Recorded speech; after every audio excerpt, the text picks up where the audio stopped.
Hello Aries, Sun, Moon, Rising, and Venus signs. Kamusta kayo? Sana po ay nasa mabuti kayong kalagayan. Welcome back po sa Star Tarot at kung bago kayo rito, welcome din po kayo. Please subscribe, like, share my videos, and leave me a comment kung naka-resonate po kayo. Thank you. So first card ni Aries, we have when a feather floats down from above, an angel is showering you with love. Okay, so this is a reminder para sa inyo na kapag nakakita kayo ng feather na, nagpo-fall sa ground or sa inyo, bumabagsak sa harapan ninyo, that is your angel showering you with love. Okay? Nagpaparamdam sa iyo yung inyong mga guardian angels. Alright? Na nandiyan sila. At parang assurance yan sa inyo na they love you. Okay? So, what else? Kaya, yung bang kasi pwedeng ang iba sa inyo baka nakakaramdam na you are all alone. Kaya, panawagan yan sa inyo ng inyong mga guardian angels na hindi ka nag-iisa. Nandiyan sila para sa iyo. Okay? We have, do not be afraid to follow your dreams. Huwag kayong matakot, no, na gawin or sundan kung ano man ang inyong mga pangarap. Kasi, unang-una, yung mga pangarap ninyo, ano yan binigay yan sa inyo ng universe. Yung mga pangarap na yan, those are your ideas uh, na tinanim, no, ng universe sa isip ninyo. Alright? At yan ay naiisipan din ninyo.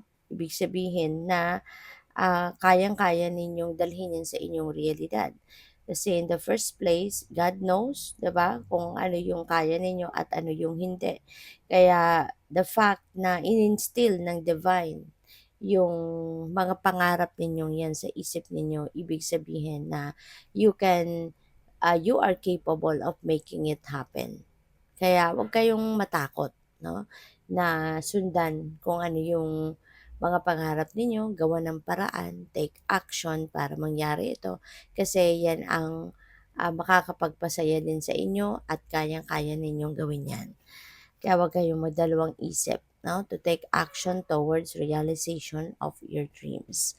Seeing a rainbow is a sign from your loved ones in spirit. Kung kayo ay nakakita ng rainbow saan man, totoong rainbow man sa sky or mga print sa damit, sa social media, sa cellphone ninyo, kung saan man din kayo makakakita ng rainbow, that is a sign, no, na nagpaparamdam sa iyo yung inyong mga loved ones, no, na nag-passed on na on the other side. Okay? So, maaaring yan ay paalala nila sa iyo or yan ay paramdam sa iyo na um, hindi ka nila nakakalimutan or that could be a confirmation, diba? Sa kung ano man yung sign na pwedeng hinihingi ninyo from them. Alright? So, tignan natin kung ano pa ang ganap for Aries. And by the way, maraming salamat for subscribing. And if you haven't subscribed yet, subscribe na kayo. And also, maraming salamat din for not skipping the ads. Malaking bagay yan sa akin. And also, please click the join button sa baba ng video kung gusto ninyo na mag-join kayo sa membership. Okay? Salamat po.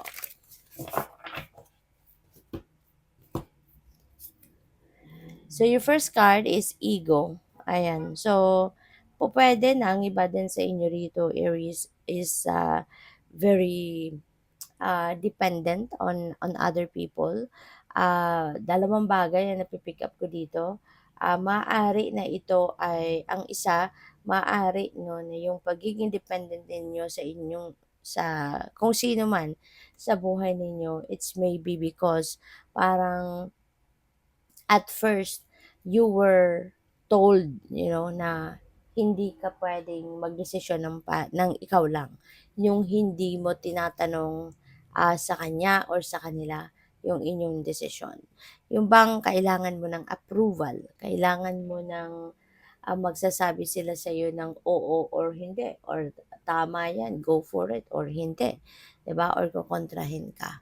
So, in a way, parang ano siya, parang you were restricted to be making your own decision, no? kailangan laging may approval ng kung sino man. Alright? Kaya naging ano ka na, naging parang naging dependent ka na sa kanya. Naging dependent ka na sa kanila.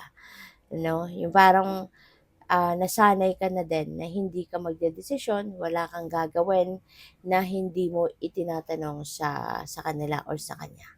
No? So, yun ang napipick up ko dito for some of you.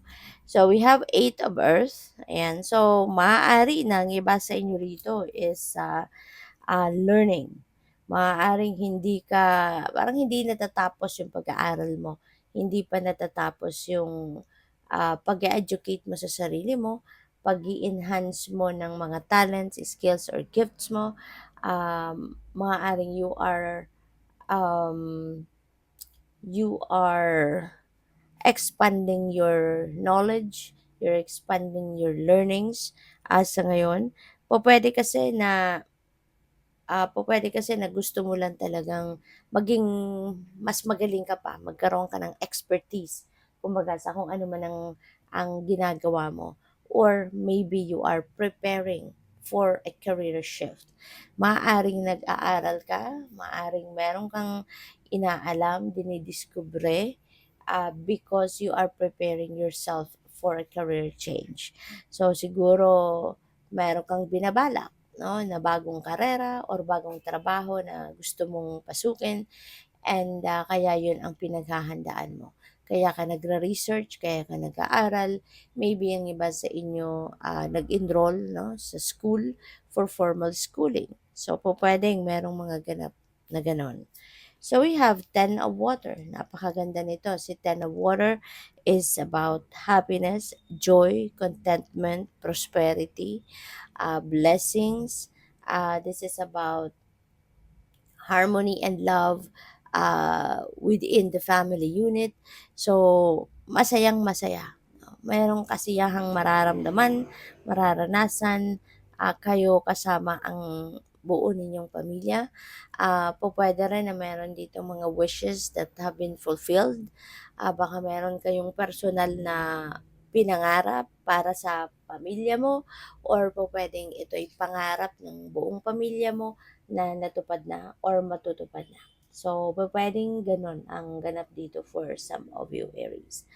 At the contentment is yun ang pinakamahalaga. 'Di ba? Yung fulfillment and contentment na nararamdaman mo kasama ang lahat ng inyong pamilya. Ito yung isa sa pinakamahalagang ganap dito. Kasi ano ka, kapag contented ka, kapag fulfilled ka, parang wala ka nang hahanapin pa. You're just going to focus on um, kung ano yung makakapagpasaya pa sa pamilya mo, 'di ba? So, good luck. Thank you for watching. Love and light. Namaste.